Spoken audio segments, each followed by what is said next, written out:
I'm going to send someone a text. Bam, we're live. I'm going to send Rich a text. Hey.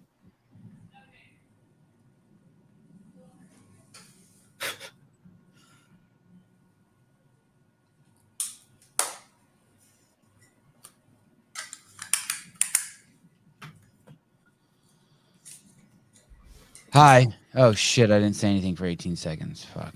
I hope you guys all meditated. Did you do the monetization this time, or did you screw it up again? No, I did. Dude, last night's show is already getting fucking huge. I can't even believe it. People, that must be people like in foreign lands. You say that every time, I think. It's kind of like a guy that wakes up every morning with a big dick, and every morning he's surprised by it. I can't believe it's hard again.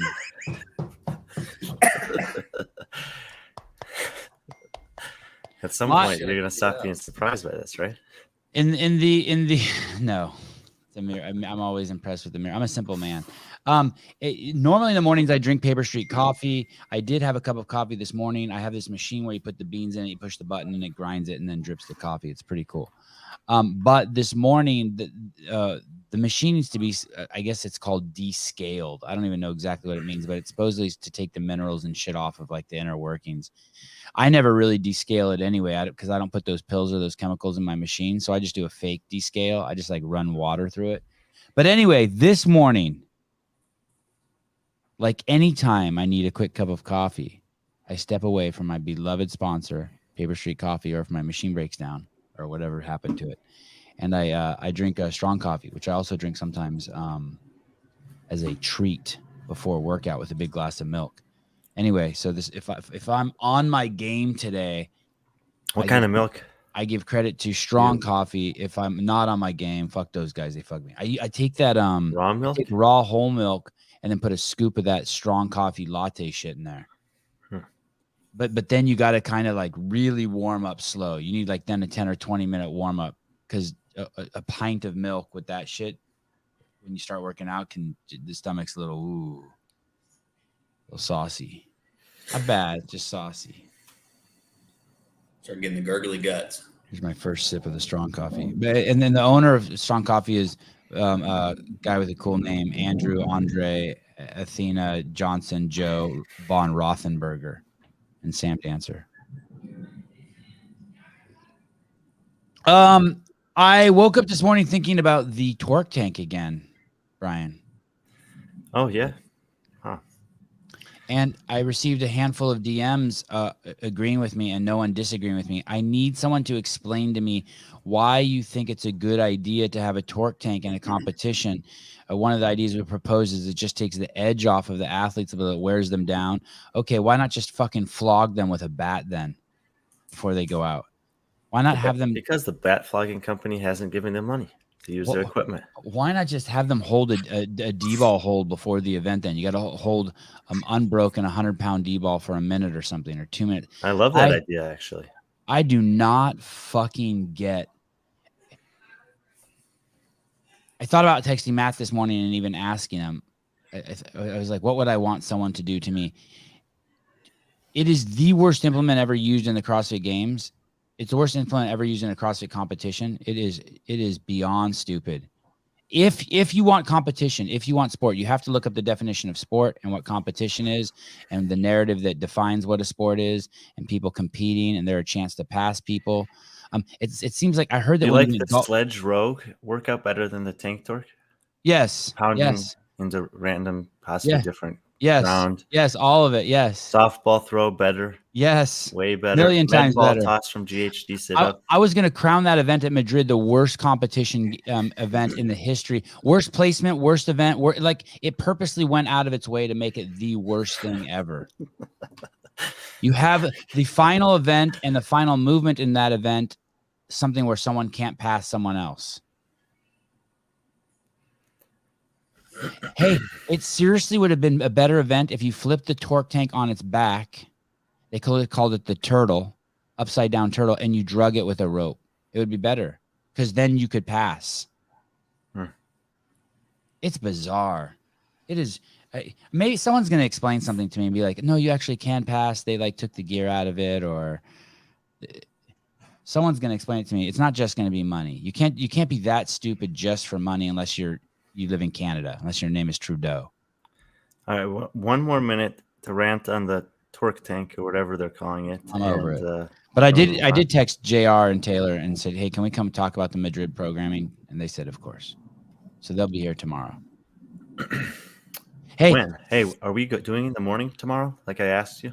No, we're doing you're in the evening. I cannot do the evening. Oh, I told you that 2 days ago. I know. I probably wasn't listening to that. Okay.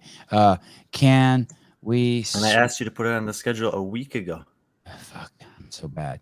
Let's move to 7 a.m. Let's move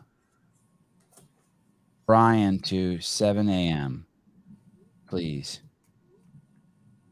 for tomorrow, and reschedule Taylor. Do you remember what the show is? JR for the Of course I do. What do you think? I am stupid? The 30 best dog breeds alive.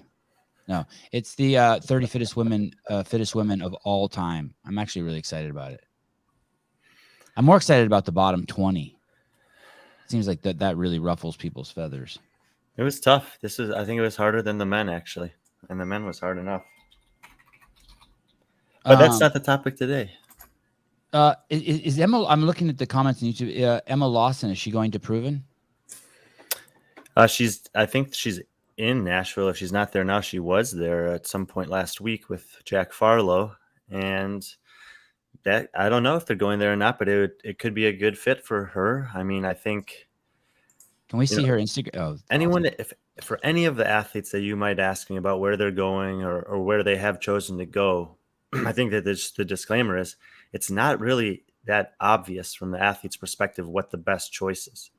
She's been training with her coach in Canada and having a ton of success. And I think there was probably a lot of question marks within this year of how well their preparation would carry over to the elite individual field. And the answer was very well. I would think that you could come out of the games this year after Emma Lawson and her coach and her team and take you don't even have to look that deeply at the leaderboard. You just look at the events and say, wow, in this realm of fitness, we were good enough. Like we were ready for this. And in these workouts where this was, what was being tested the most, we have some work to do there. And I don't think there's anything that's so glaring and obvious as a whole or where she's behind the women that she wants to be competing with that she should definitely feel like she needs something else. So I think that just on the surface level, she should feel confident in her coach and what they've been doing to go back and do that if she wants to.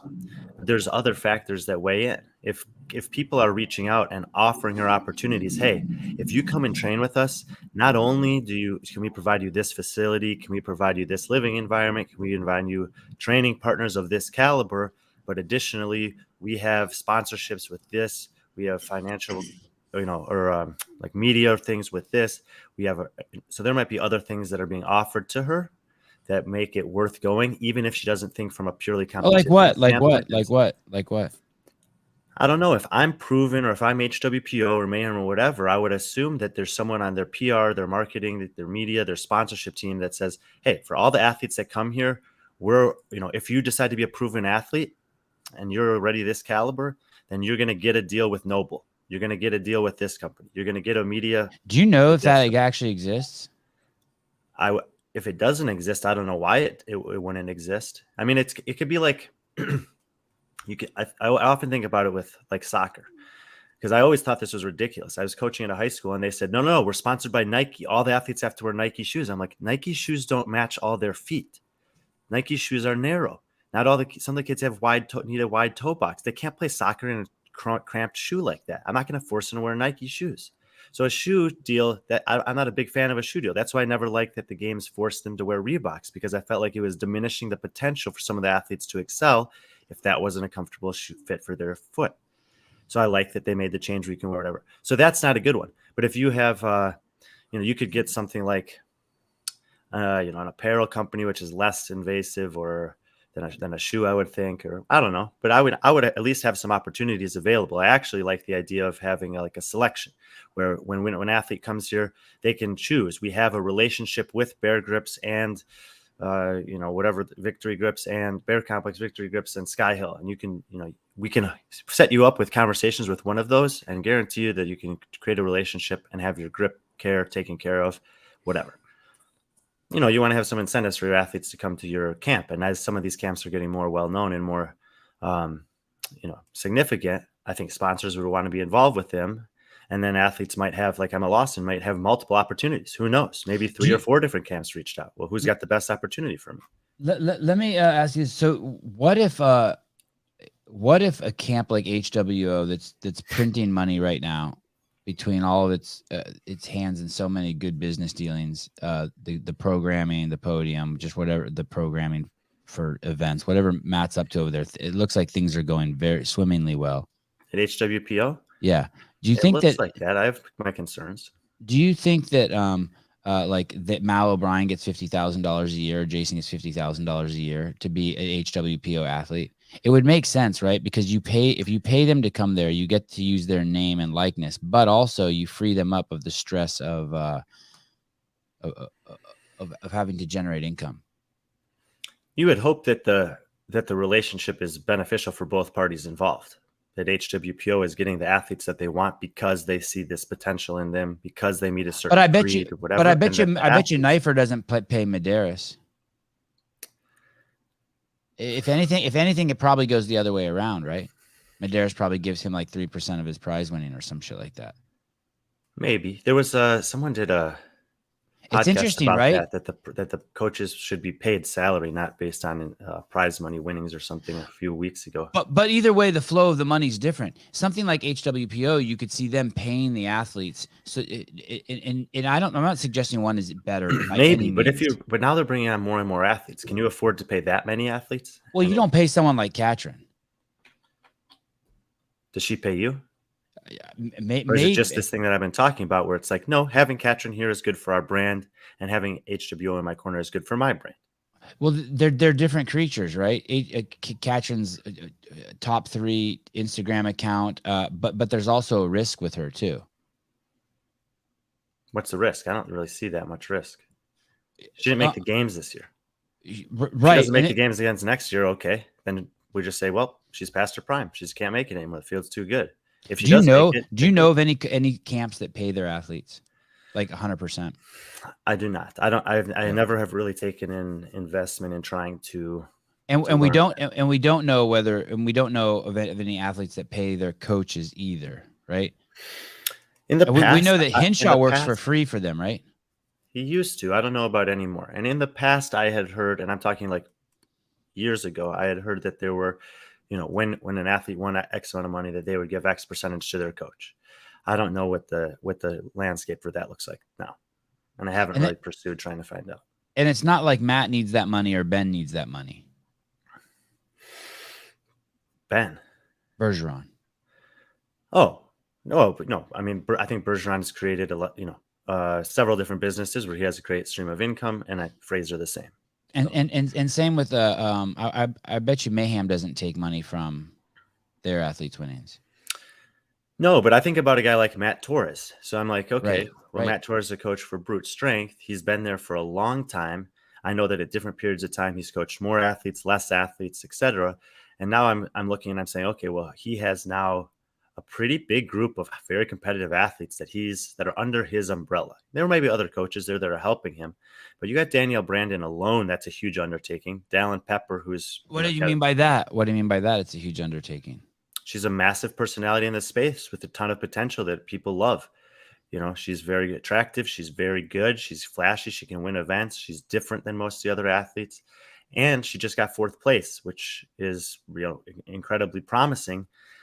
He wasn't coaching her for a majority of that year. How would she have done if she hadn't made that change? What's going to happen? It's fair to say he wasn't coaching her at all, right? I mean, she was with Underdogs 11 months.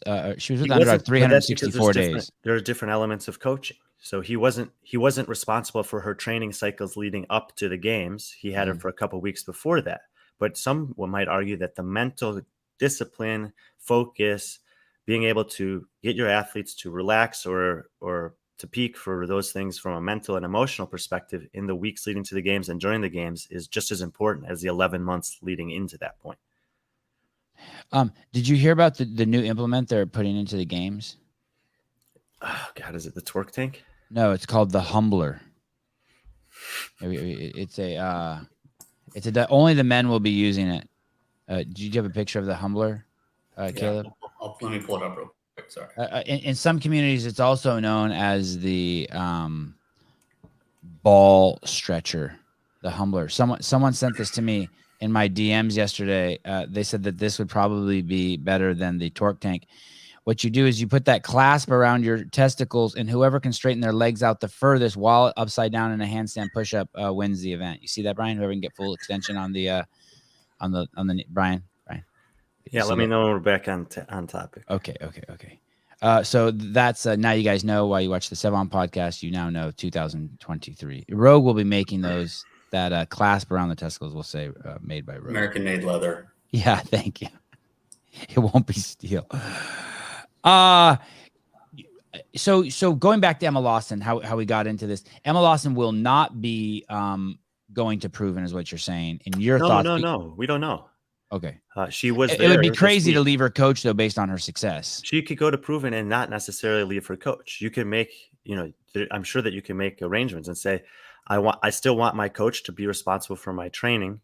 But I'm going to be in your gym. Train in this gym, and maybe there's an opportunity. I'll train and do my stuff 80% of the time, but once or twice a week, well, I want to train with some other high-level athletes. And so having the Saxon Panchik and Brooke Wells or Will Morad or John Colt, whoever's the athletes that are there this year, is something that I don't have at home. I do have Jack Farlow, but he's not a Saxon Panchik. And I think that there's some value in having an opportunity to compete against someone who's of a similar caliber, the opposite sex, on a weekly basis. So yeah, that is appealing to me.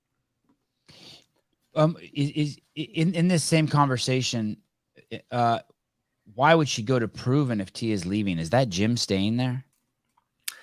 I think so. I think that, Proven is just as much Shane's as it is Tia's, and that he's, built up that culture there. My understanding is that they'll still have a home in Nashville and then also Australia, and they may be going back and forth. And who knows? Maybe there'll be times of the year where he's there and she's in Australia. And plus they have other high quality coaches there. This is happening in a lot of places where there's like, one coach, but then there are other coaches underneath or alongside them that are coming up in the sport and are very relevant, and some of them are coaching some high level athletes.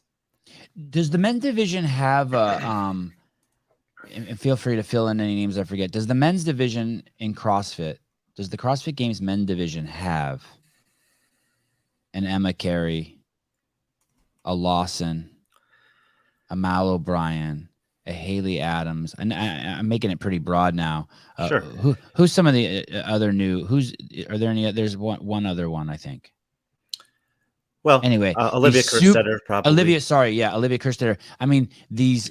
Not at the same looking age. There's no girls. There's no guys that are 17, 18, even 19 or really 20 years old now that are capable of top 10 finishes or even top 20 finishes at the games. But once you get to 20, 21, 22, then there are a couple. Dallin Pepper, Guy Mayeros. The youngest guys that are excelling at the games right now are Jason Hopper, Guy Mayeros, and Dallin Pepper. But they're like 20 to 24 range, not 18 to 20 range or 17 to 20 range. Who did you say? Dallin Pepper, Guy, Jason? Was there one more? I think that in terms of like under 25, I think that's it, because I think you. What about Jack Farlow, Tudor Magda? Yeah, so those guys are all around 20 years old. James Sprague, Cole Saber, and they're coming. But how good will they be? But they're no Emma Lawson. None of those guys are Emma Lawson. Not even any of the. Not even. I mean, Jason got 7th this year. He's 24. Emma is 17 and got 6th. Right. Guy, click on Guy, is what, 22. I mean, and he's finishing in the top 10. It's great. But if you're looking at Saxon is like the next youngest and Lazar Jukic, and they're like 26 and 27. Lazar was 8th. So the men have nothing like that. The women have like 5 or 6 rocket ships out on the platform ready to fucking launch. And the dudes are they don't. I mean, this is just, it's probably twofold, is that women develop younger than men, and that there's still, even though I think it is moving in this direction, there still isn't the same depth of field in the women's side of competition than there is compared to men's at the elite level. Will the Super Next pretty young, but like these guys aren't They're not in their teens. Is Jax Farlow a games athlete? Could Not be. yet, but Not like, yet. do you think he will be? He's got that potential. Like for him, I think that the allure of going to proven could be pretty good. But again, you always, it's not always just about Emma and Jack. You also have to be cognizant, if you're proven, about the athletes that are already there.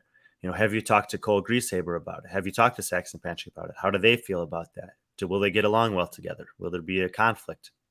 Because I don't think that you want to necessarily bring in people that are going to then disrupt what was already going well. And I don't think that that's the case. I think Emma and Jack are probably pretty easy to get along with. But if you're Cole Grieshaber and you're like, well, I did make the games this year, I was really happy with semifinals, but frankly, I was, exposed at the games pretty badly. I didn't do nearly as well as I thought I would do. And this guy is around my age. Maybe I've competed against him in the past, and he's trying to achieve the same thing I am. How does that make Cole feel? And he's young too, 22. Yeah, and Tudor's younger than that. So these are the guys that are the equivalent in terms of relative age in the men's field to the women's field. Tudor went to Matt Torres' camp? I don't think so. Oh. I'm not sure exactly what he's doing. I've heard some different things, but nothing that's solid enough for me to want to say. But he left James Townsend. I am pretty confident he did, yeah. When you that guy Harry Pally? Yeah.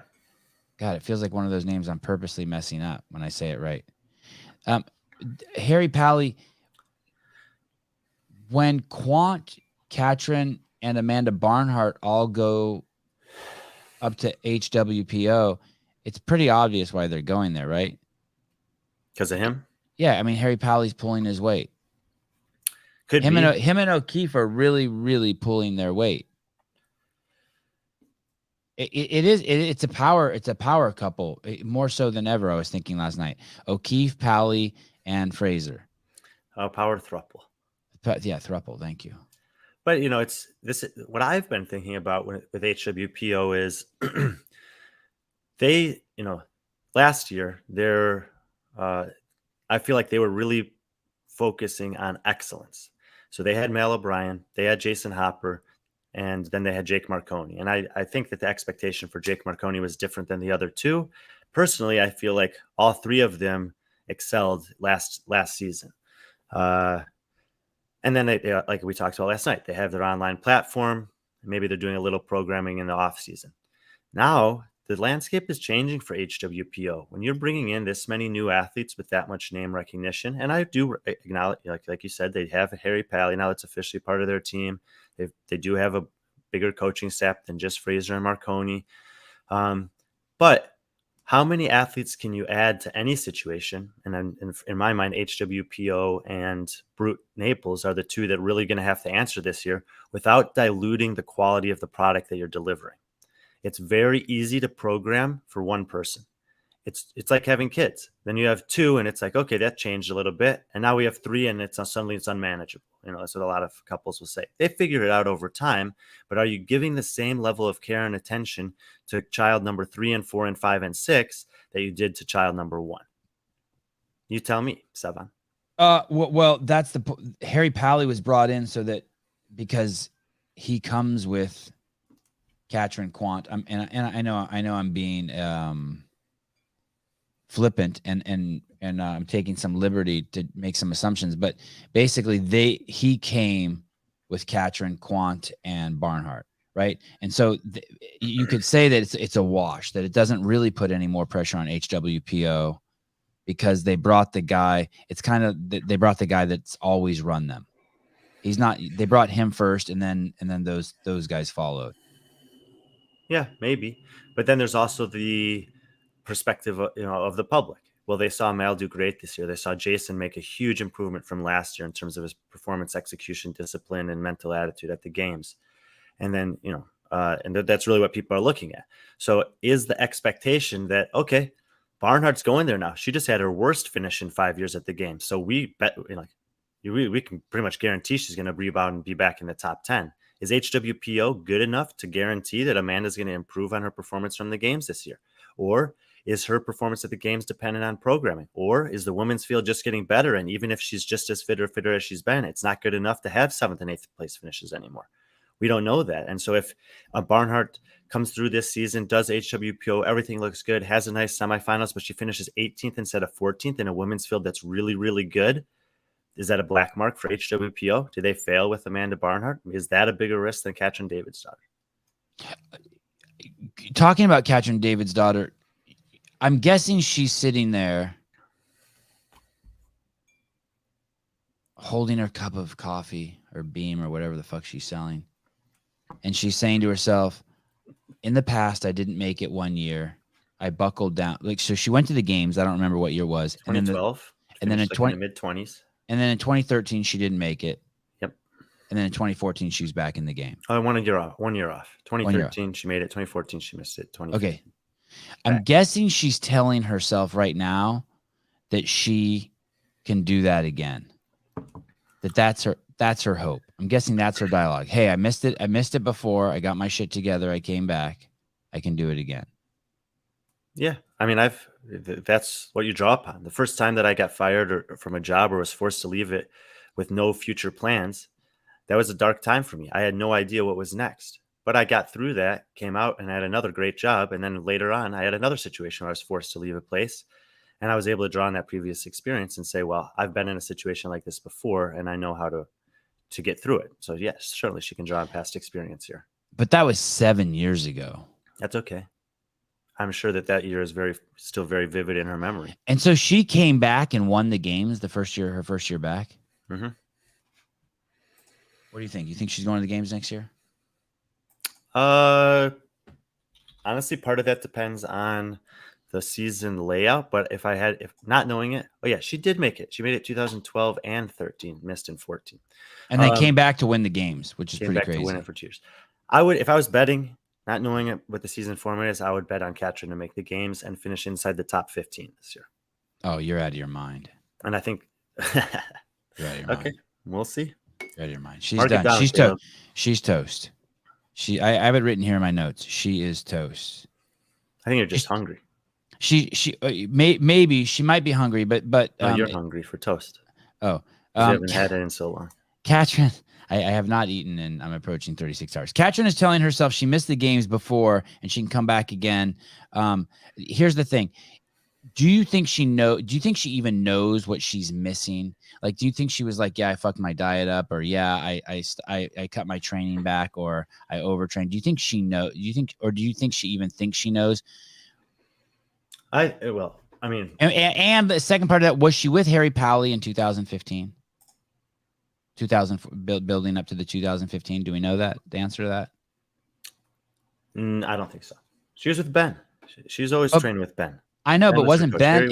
Aren't Ben and Harry Powley interchangeable? No, I don't think so. In the case of Katrin. No shit. Wait, so you're telling me that Ben, that her years prior to going over to Yami, she was with Ben and not with Harry Powley? Mm-hmm. Well, that fucks everything up in my head. Who did Harry Powley train then? Quant and Amanda? I think so. I'm not entirely sure of how they, separated that out, but we have to get him pretty on. Obvious that Katrin and Ben were working. As close as a coach and athlete ever have for a long period of time. Can we get Harry Powley on?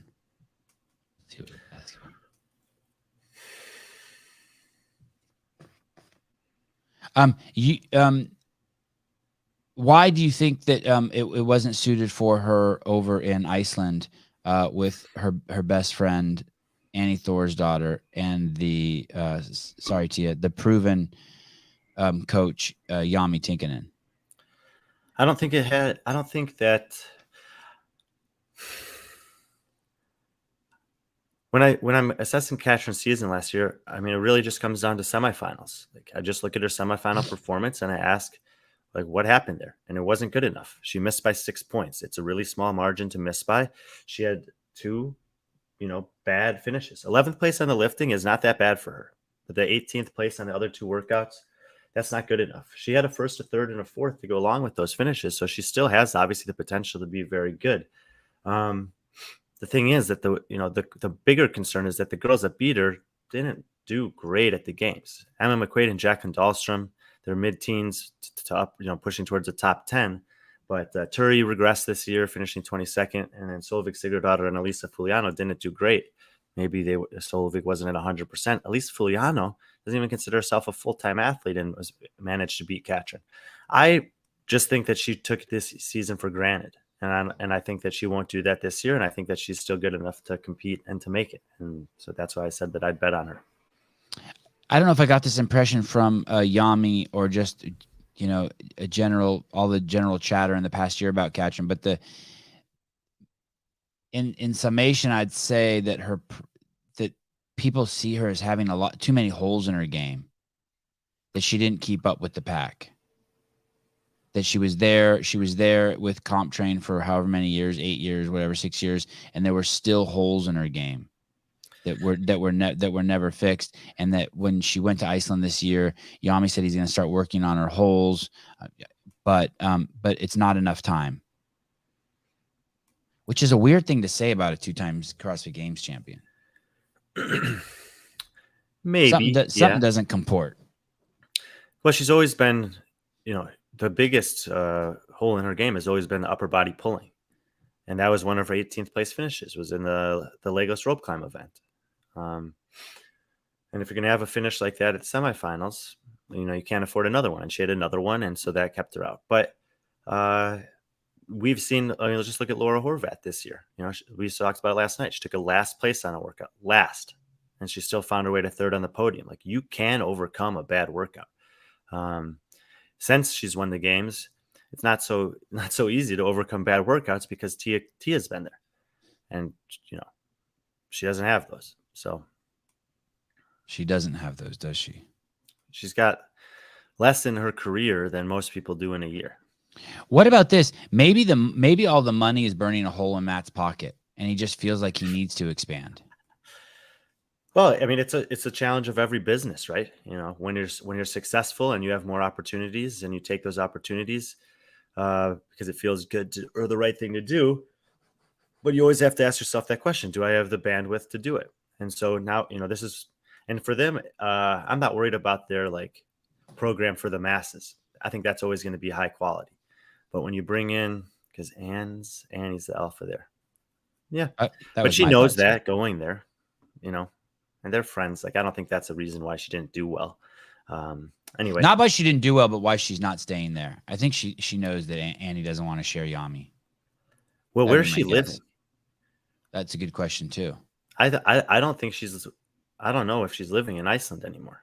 She may have, she's obviously, her and Brooks have a good relationship going on. She might be living with him. I think he lives in Idaho or Washington or something, in Montana. So I did hear that he has a home on the lake in Coeur d'Alene, and that she was there.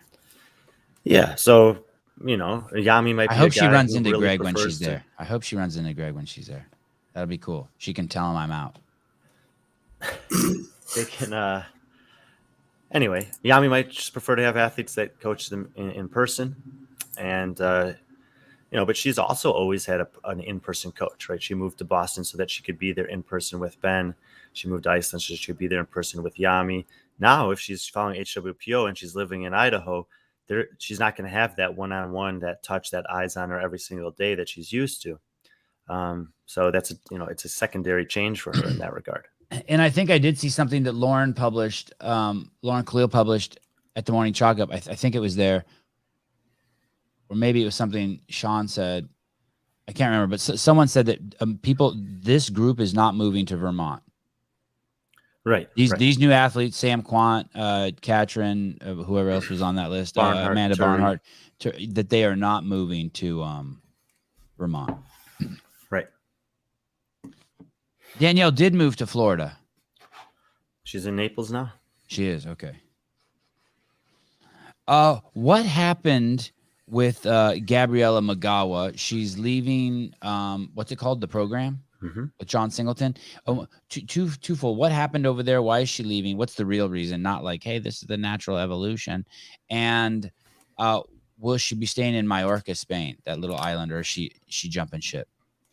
I do not think she'll stay in Mallorca, Spain. And everything I've heard, even though you might not like it, is that it was an amicable separation. I believe it could be amicable, but there was some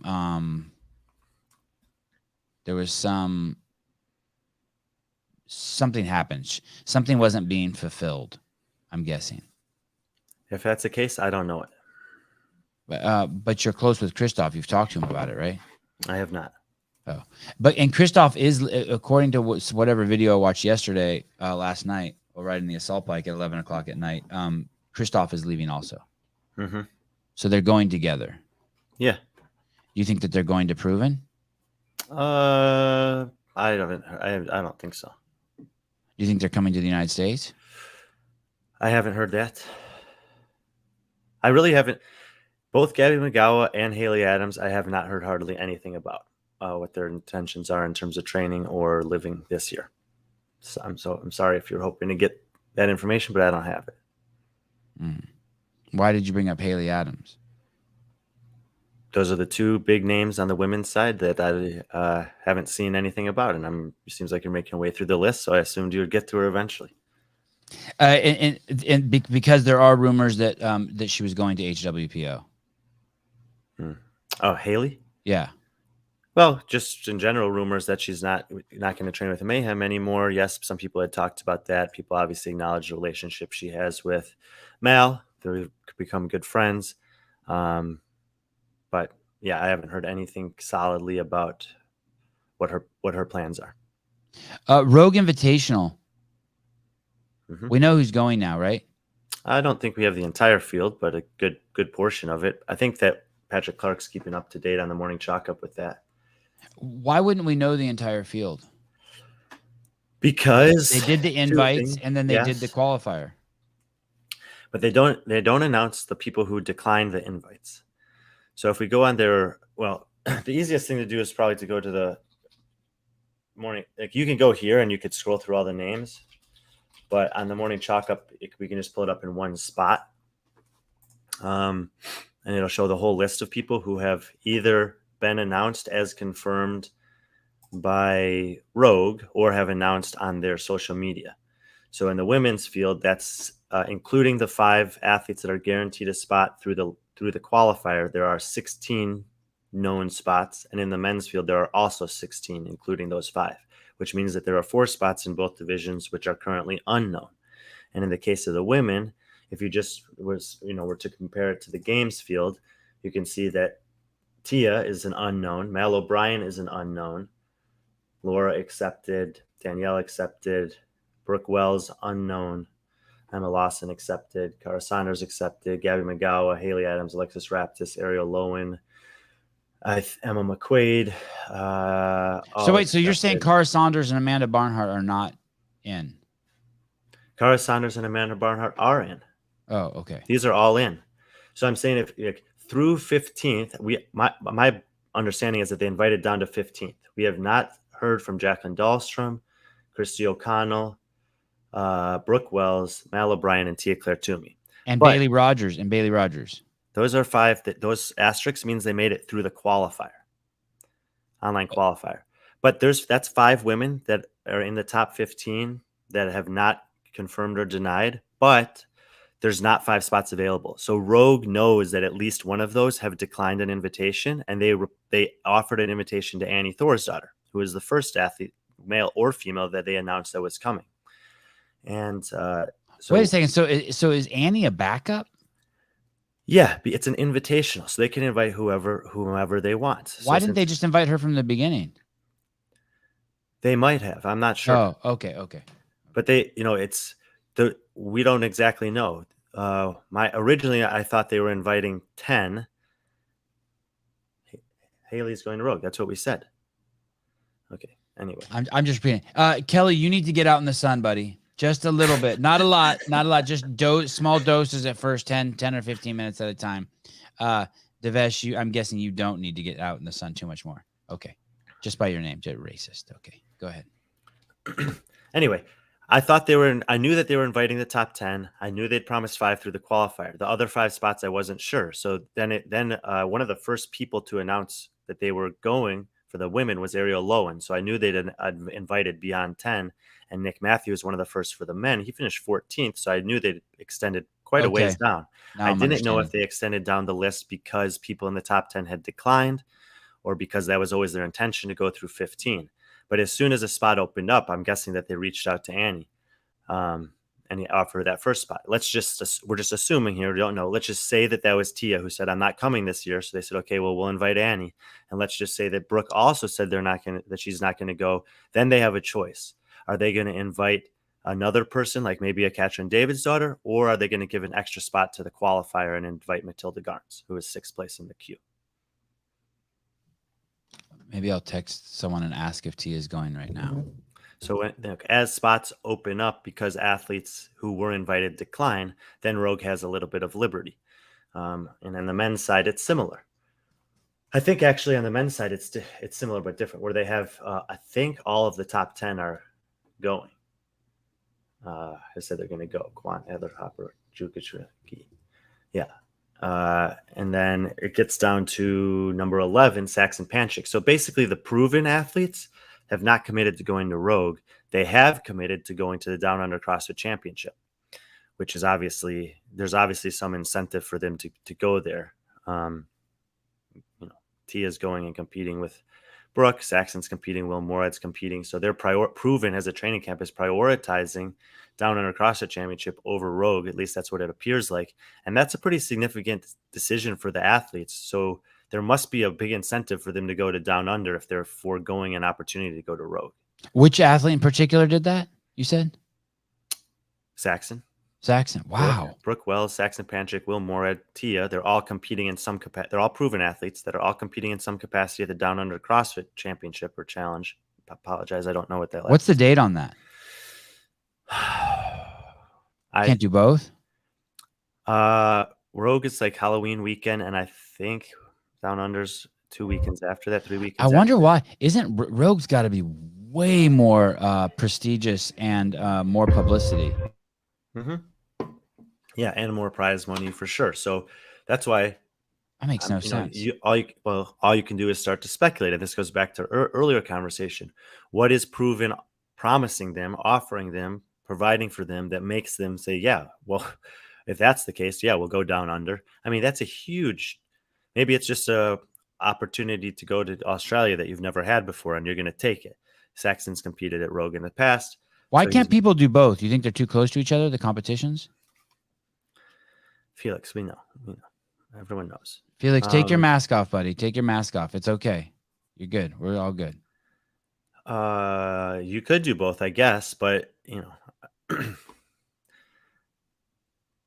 I didn't know that. I actually didn't know that. She's going teams at the Down Under. That's like a known. Everyone knows that. Yeah. Is she going teams with those people you mentioned, or is it's teams of 3 women? It's Brooke and I think Ellie Turner. Wow. Okay. But Justin Medeiros is going to go there, support Ellie Turner, and he's not going to compete. He's just going to do a meet and greet, I guess. He's competing at Rogue, and then they'll travel down there. So obviously you could be at both. Yes. And he won Rogue last year. That was his first year there, and he won it. Mm-hmm. He kicked ass. He didn't make any mistakes. And Patrick Vellner is will be showing up at Rogue, and we are very interested to see what that looks like, right? Yeah, let me put you on the spot. You think he will beat either Justin, Roman, or Ricky? Will he beat any of them? Any of the 3 of them? Yes. Pat will take second and fuck everything up that we thought that he was on the decline. That I thought he was on the decline. It'll be really confusing. Don't throw you and me into the same bucket. Sorry, I apologize for that. It won't be easy. I mean, these guys are good. This is the men's competition, especially at Rogue, is going to be like. I'm very excited to see it. It's a different format, but what we saw from Justin last year was that he was able to say, it doesn't matter the format. I'm actually this good. So that's what I'm asking that question about Roman and Ricky. Did you just have a great week? Did everything line up perfectly for you? We've talked about this with Ricky before. The start of that competition was so good for him, and it's easy to ride that momentum through and build upon it and go and go and go. What if he comes into Rogue and he takes 10th and 15th in the first 2 workouts on day 1? What's going to happen on day 2? What's his mental fortitude like to bounce back from something like that if it were to happen? Same thing with Roman. Where did Pat place last year? Second. Second. Yeah. I think he'll stay in second. I think he's doing what he needs to do. It's weird. There's this. I feel like there's this laissez-faire. Is that a word? A phrase? Mhm. Attitude regarding preparing for Rogue. Like people want to say, "Oh, I'm taking the month off after the games, then I'll get back to training, and the chips will fall where they fall for Rogue." But I have not. I still think that the Rogue Invitational is a laissez-faire policy or attitude of letting things take their own course without interfering. I see the Rogue Invitational as nipping at the heels of the CrossFit Games is the most prestigious event out there. Definitely. Like And really certainly nipping at their heels. And if you're not paying attention, one day it could just pass them like that. Boom. Sure, especially with the way that they have the financial structure set up, where it's not fixed, but it has opportunity to grow, and it is the second best earning opportunity for the winner. And in some regards, it's a better opportunity for the athletes in the games because they get a stipend to travel there and stay there, that they don't have that expense, and I'm pretty sure everyone's guaranteed some money there, which is also true of the games now. Yeah, $5,000 if you finish last, $5,000 plus the stipend to go there.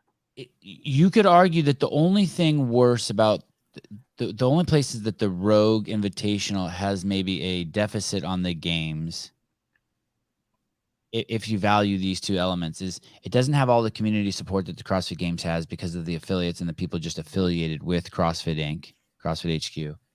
And then the second thing is just not enough days, not enough competitions. It's not long enough.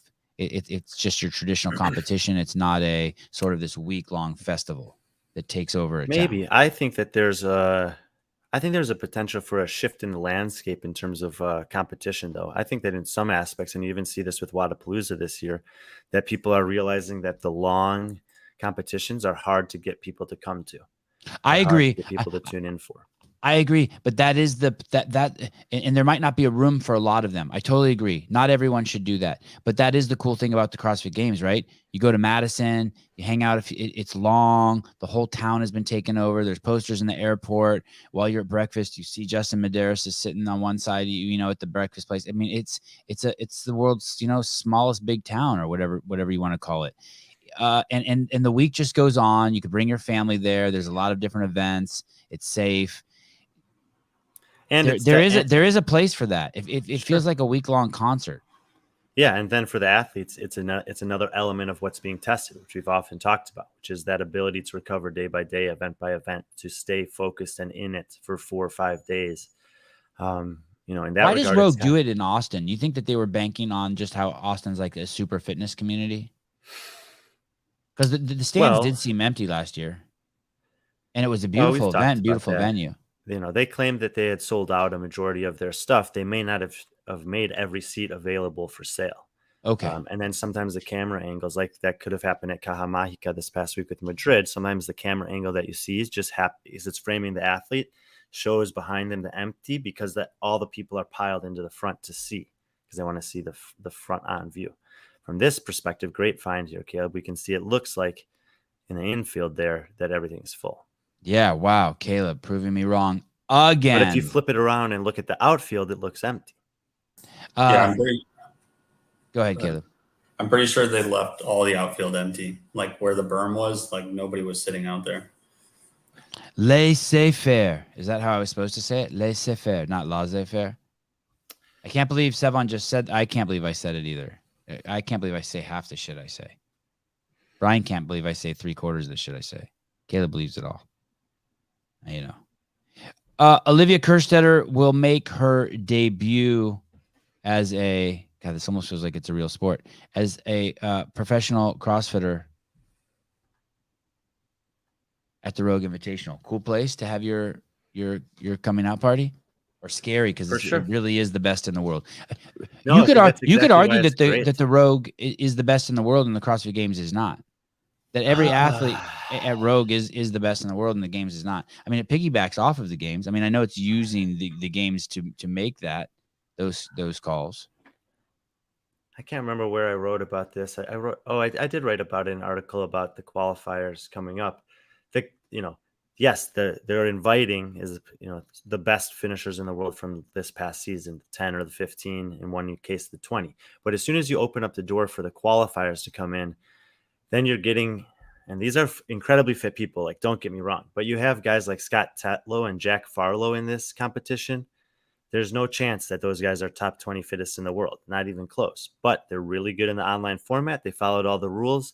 I mean, based on the test of fitness in the road qualifier, instead of those guys here, you probably would have had Colton Mertens and Samuel Cornwallis based on the fitness that was exhibited. But they couldn't follow the rules, or they got one no rep that made them not eligible to compete. So the field is worse than it would have been if only the fittest from the qualifier had actually gone through. But in this case, they're also prioritizing the ability to prove that fitness by following the rules that they've outlined.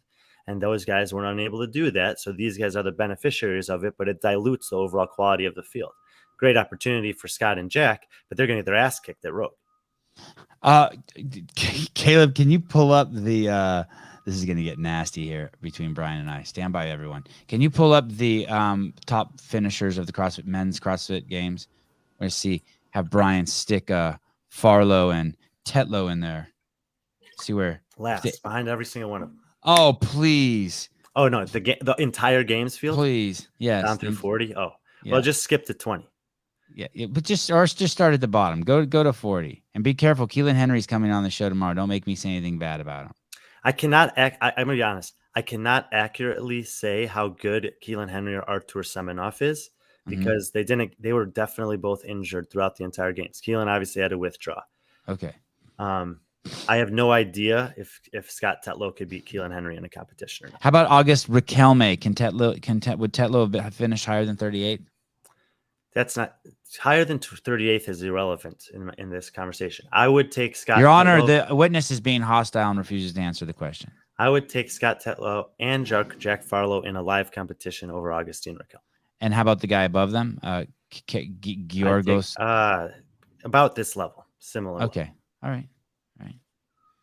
Same with Moritz. And that just shows us how good Rogue is because you're saying guys. So I'm saying that Scott and Jack are in the group of 60 other athletes worldwide that you could slot into the CrossFit Games, and they would also just finish in the bottom 10 with the bottom 10 guys here. But I think there's another 10 athletes that I could have selected that weren't at the games that could beat everyone in the bottom 10.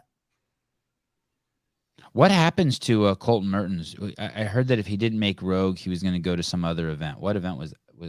Is he going to the Zello Games? Maybe that would be cool.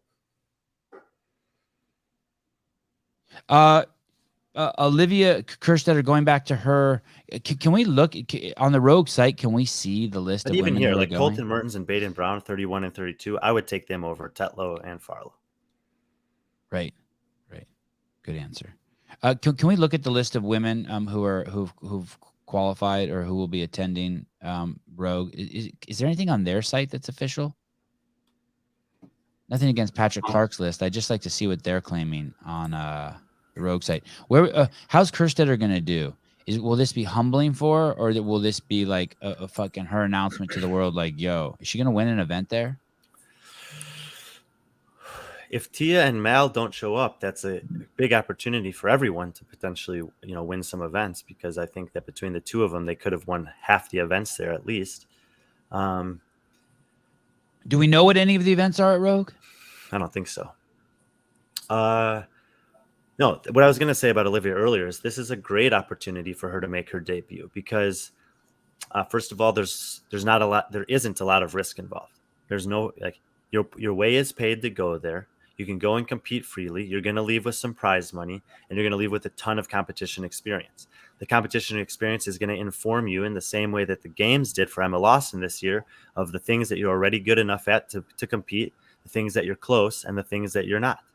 And then she'll be able to, and because of its location in the calendar year, which is, end of October, early November, that gives her a lot of time to go home and get back to work with Hepner or whoever her training partners and coaches are this year, and dial in on the things that she wants to improve on before making a run at the individual games next year. So I think that the fact that she qualified through the qualifier for this competition is about the best thing for her. if I were her, I would do this competition. I would try to do it really well. I would not really plan on doing anything else in the off season. Take what I learned from Rogue, which is the best opportunity outside of the games to go against the best in the world, and see where you stack up on strength, on fitness, on pulling, pushing, running, whatever happens to be tested there. Who do you think wins the women's? I guess you can't say because we don't know who's going. Yeah, I think we'll have another opportunity to answer that question with more information. But I mean, you just look at the field, and I would have to say that like Laura and Annie are probably pretty safe bets to do well, regardless. But if Tia and Mal show up, if Tia shows up, she's a favorite to win, and I can't really envision anything else happening. If Mal shows up, then I throw her right in the mix with Laura and Annie. I actually have an article coming out, I believe, tomorrow about Laura and Mal O'Brien and their performance at the games this past year. What's the deal with Emma Carey? Have we heard anything? The two people from that camp I'm curious about. Have we heard anything in regards to Phil Toon and Emma Carey either? I know Phil Toon, he's been suspended for 4 years, right? Yeah. So, I mean, in terms of CrossFit, I don't think there's really much to talk about with him. Has he done any interviews or anything like that? Has he come out and said anything that happened? No, just keeping his head down. Have you reached out to him? I have. He's been very polite and very cordial, just basically saying I'm staying close to the family right now, which makes sense. That's what I do too. Yeah. So I don't know. I don't have anything additionally about Phil Toon. Emma Carey? Also haven't heard anything. Haven't really asked. I don't know, I don't know how serious the back injury was at Dubai. Obviously, they pulled out of the open because of it, and then they've been getting back to work. She puts things up on Instagram here and there, and it looks like she's doing well, but I haven't heard anything about her possibly competing in the off season or not. And I frankly don't know if that's a good idea or not, based on how her health and fitness and where she's at mentally. I mean, she's still super young. So if they take the whole year to just make sure that she's feeling great in all those ways and come into and just like next year, we're going to focus on the season. If we have the type of season that we believe we can, which is probably a top 15 finish, we know a lot of opportunities will open up for us. You're still only 18 years old, and then we'll explore some of those things. This is a really weird comment. Why isn't anyone talking about how great Emma Lawson is? I don't know how we could talk about. We spent whole shows talking about how great she is. She's great. She's fucking amazing. We're tripping. We're all tripping on her. We're tripping, right, Brian? How good she is? Incredibly impressed with her at the games this year. Yeah, we're tripping. We're tripping. Don't worry. Everyone's tripping. Everyone's like, holy cow. The thing is, though, Steven, and maybe this answers your question, the women really do have a bunch of people to trip on. You got to trip on Olivia Kerstetter too. You got to trip on Emma Carey. Haley Adams is 21. You got to be tripping on her. Go ahead, Brian. I can answer Steven's question a little bit. So I'm doing this series on Morning Chalk Up where I'm picking two athletes and dissecting how they did at the games this year, comparing them to each other, but also I'm comparing them to the previous year. I think that it's sometimes, I mean, yes, we can acknowledge how great this season was for Emma Lawson. This games was for Emma Lawson, but I want to see what happens next year. And then I want to see, was this a one-off? Was this a Lucas Hogberg 2018 type performance where we're never going to see him in a relevant position at the CrossFit Games again? Or is this something that's going to become perennial, where Emma Lawson is top 10 for the next 10 years at the CrossFit Games? And after 2 years, we have we have twice as much information. And after 3 years, I always think 3, that's why I have a minimum or criteria of 3 to be on the all-time games list, is that you have a data set that's meaningful enough over a long enough period of time that you can really start to make some evaluations.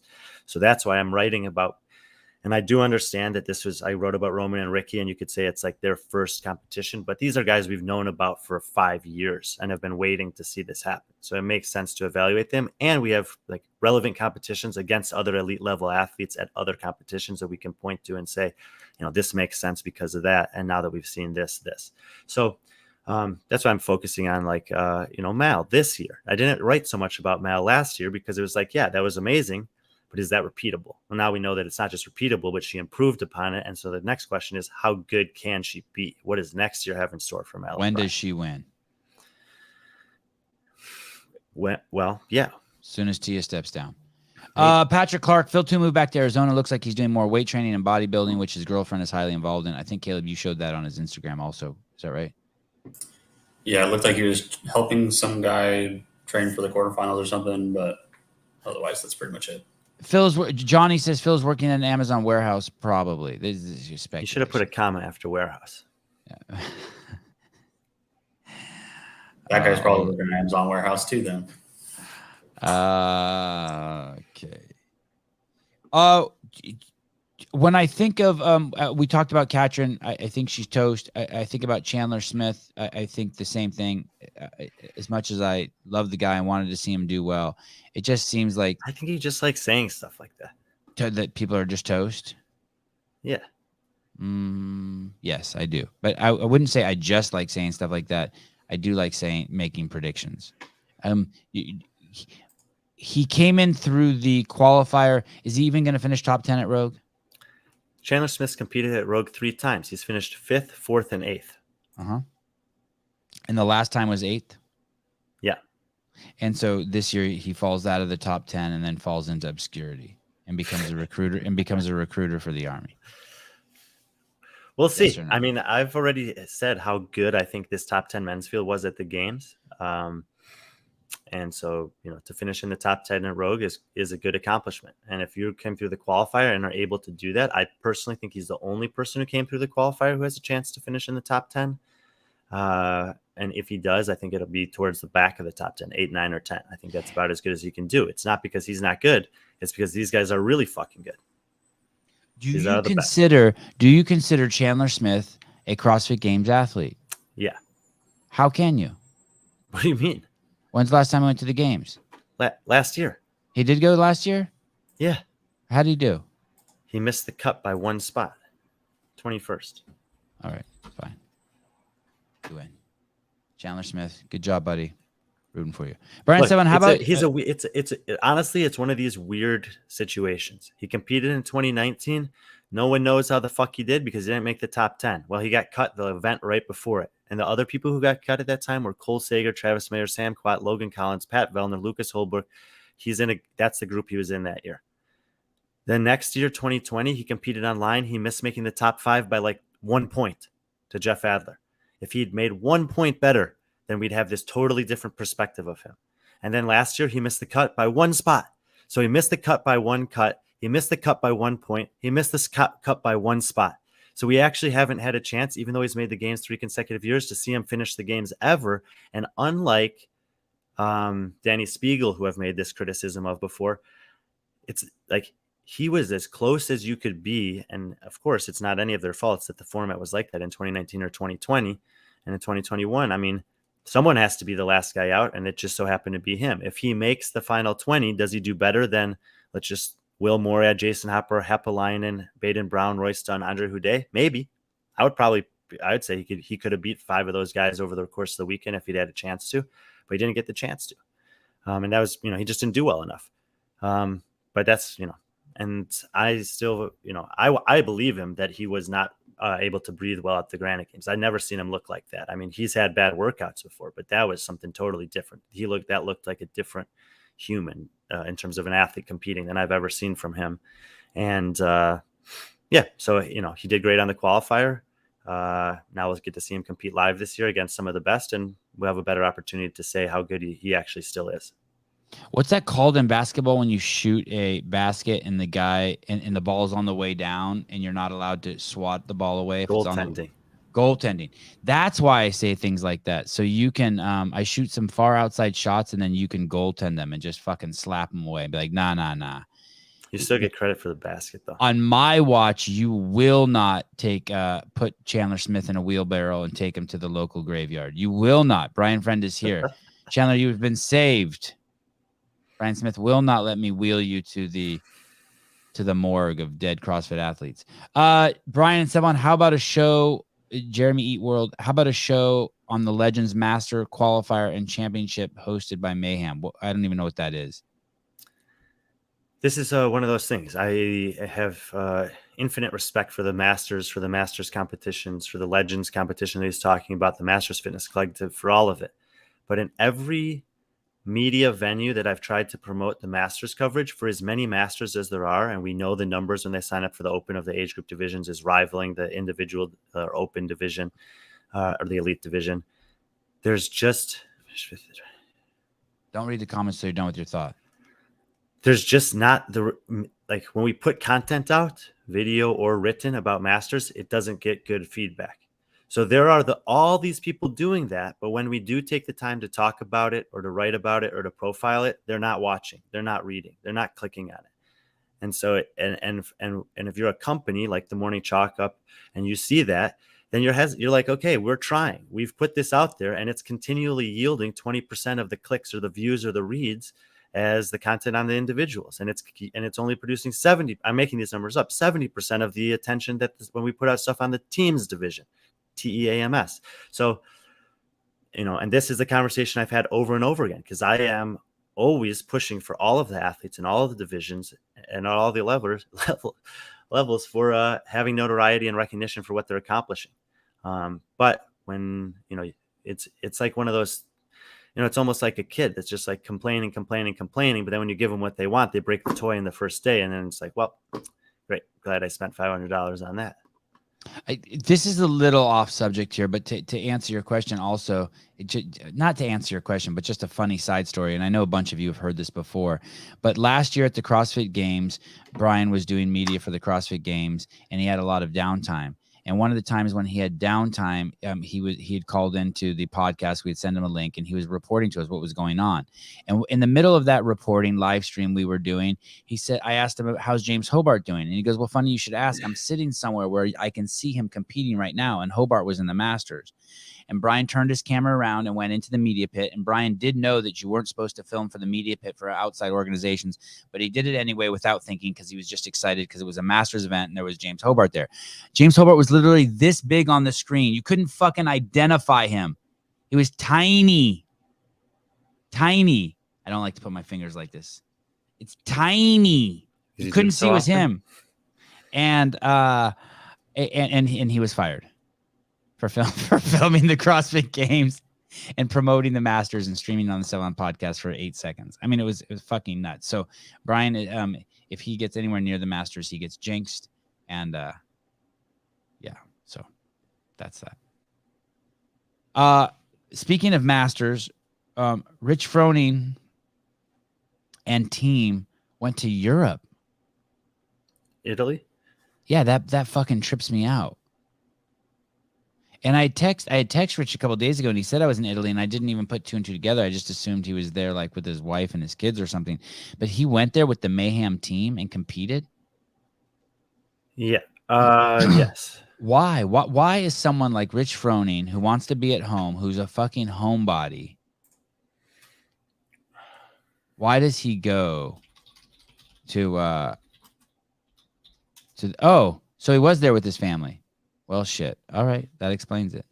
I got it. Family trip to Italy in the off season, do a little competition, market the brand over there. I think it all adds up. Some rich dudes who CrossFit there, like, hey, come out in my fancy boat and I'll show you some shit. Yeah. Very cool. Okay. I'm down. I understand. Question answered. Good job. I still bet the whole time he was there, he couldn't wait to get home, get buffalo snot on him. I'm pretty sure. Oh, actually, no, that's not the case. You think Colt Mertens makes it back to the games in 2023? No. What about? You certainly could, but I would, if I was betting right now, I'd say no. Did you watch the interview on Morning Chalk Up with Fikowski? No. I know that there's something weird between me and him. You and Fikowski? Yeah. Oh, okay. Sorry about that, I think. But I really need to get him on the podcast. It'll be good for both of us. like cathartic good, or just like ratings good, or what? It'll be good for his brand that he can deal with an asshole like me, and it will make him human, and it will make me realize that, like, who thinks you're an asshole? I don't think you're an asshole. It'll make me I'll value him more. Not that he doesn't need that. I need that. That's why it's good for me. That's Fikowski? What year is that? It says he wrote about this on Is that his OnlyFans page? This is from when he was playing volleyball. Probably 2000. Wow, holy shit, that's impressive. Is that the mustache, you mean? Yeah, all of it. Does Fikowski make it back to the games next year? I think so. Wow, that doesn't even look like him. Click that middle picture.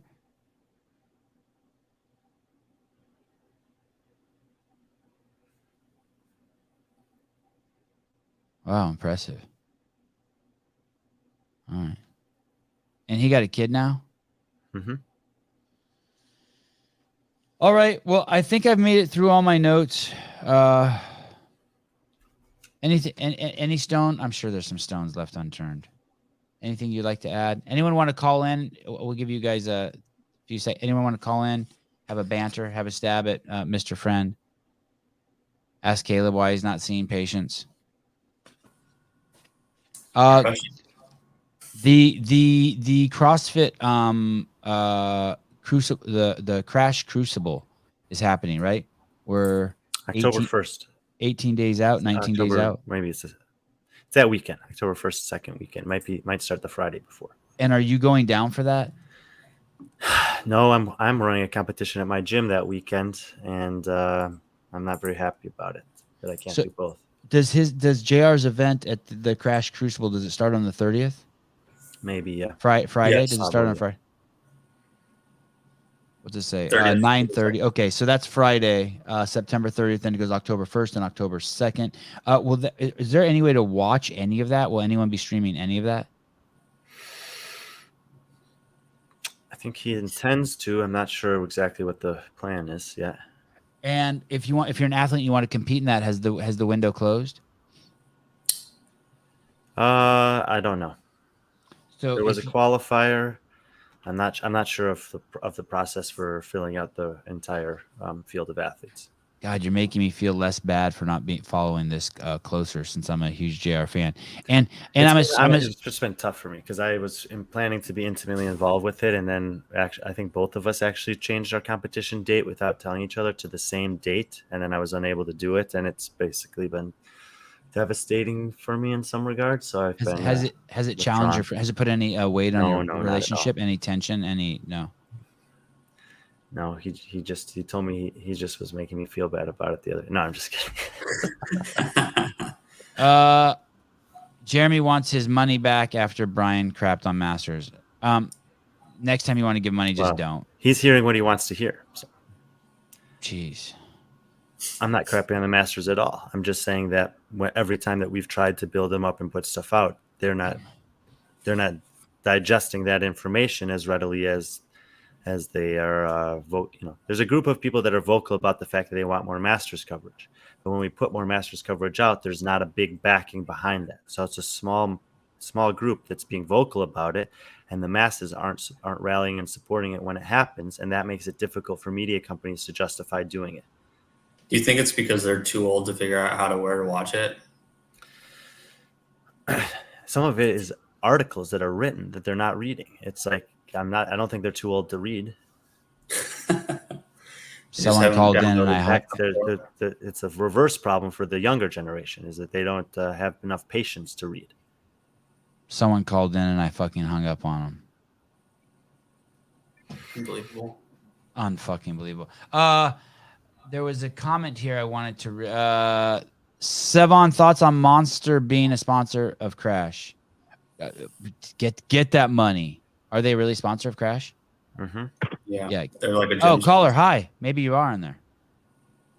Canada. Hi, Sevan. Hi. Calling from Canada. Hi. Fully vaccinated. Good. Your thoughts? I know you do an MMA podcast. I don't know if you heard that Elias Theodoro passed away yesterday. Who? So he's a famous Canadian former UFC fighter. He might be before my time. I've only been watching the sport for like 7 years now, I think, or 8 years. How long has he been? What did he pass away from? Let me guess. Myocarditis. He had a heart attack.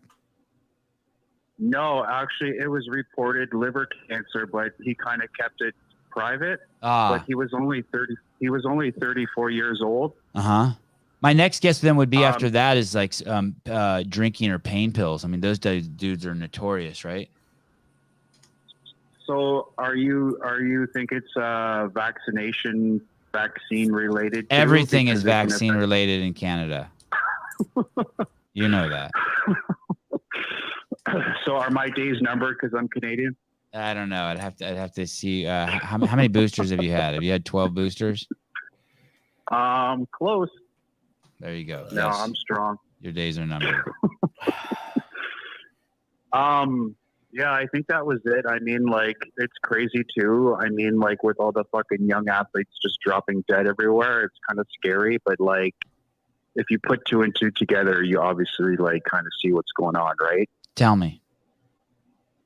Well, I mean, at least you're talking about it, and some people are afraid to say and stuff like that, you know? Yeah. What's interesting too is that people are the comeback that I've heard, which is kind of bizarre, is when people say, "Well, why aren't you talking about all the athletes who were vaccinated who are successful?" The thing is we don't talk about when we talk about drunk driving, we don't talk about the people who made it to their destination successful but blacked out while they were driving. We talk about the fact about the ones that crashed and killed 3 people. And so it's just flawed logic. I hope I'm wrong, dude. I really, really, really want to be wrong. But something smells very, very funny to me. I don't like to see young people being hurt. Yeah, me too. But the like what's going on now, present time, is like things are finally kind of in the free and clear. So now people, the backlash that say that you got a vaccine and people were saying you shouldn't get it, but now the people see that all the bad shit is happening and other people. I don't think they are seeing it though. I don't think they are seeing it. Dude, the president of your country said that people who don't get the vaccine are extremist, racist, and misogynist. I just watched the clip again this morning. I don't know. So is that stupid motherfucker. Yeah. All right, brother. Well, thank you for calling. I'm sorry what happened to Elias. I'll look into it after the show. Oh, good. Okay. It's all good. Love the show. Thank you, brother. Hiller out. Yeah, thank you. That was my favorite Canadian of all time after Patrick Vellner. See, I need to talk to Fikowski. He could become my favorite Canadian. Brian, what's in the works for you today? What are you doing today? Writer's call after this. Probably work out with a couple of guys at the gym. Coach this evening. Might do some research for another article I'm writing this week. I didn't hear you say that you'll be watching the podcast this evening. What podcast? That's what I thought. This evening, guys, we have Jake from CrossFit 1.5.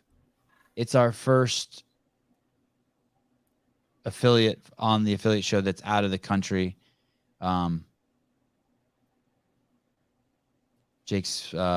from CrossFit 1.5 is in Australia. I'm pretty pumped to have him. It's going to be a great show. That whole affiliate series has been amazing. Don't you think, Brian? Have you been loving that series? Asshole. Yes, incredible idea. Asshole. Okay. Love you guys. There's 2 things going on in the CrossFit world right now that I think people should be taking note of, and it's that series and the Get With The Program and Glassman Shipper series. Thank you. Very true. Very true. By the way, that nails it on the head. You do need to go over there and watch that also to Get With The Programming. They're basically going through. It's for people like me who are too lazy to read the articles over and over and over. And you get a fresh perspective on it while Mr. Bill Grundler and Chase review the articles and give you the information. What did you think about Bill? Did you get a chance to listen to any of Bill's commentary for the games? A little bit. I didn't get to listen to any of it yet. He did Masters, right? Yeah. All right. Well, thank you for the endorsement. Of course. Bye, everybody.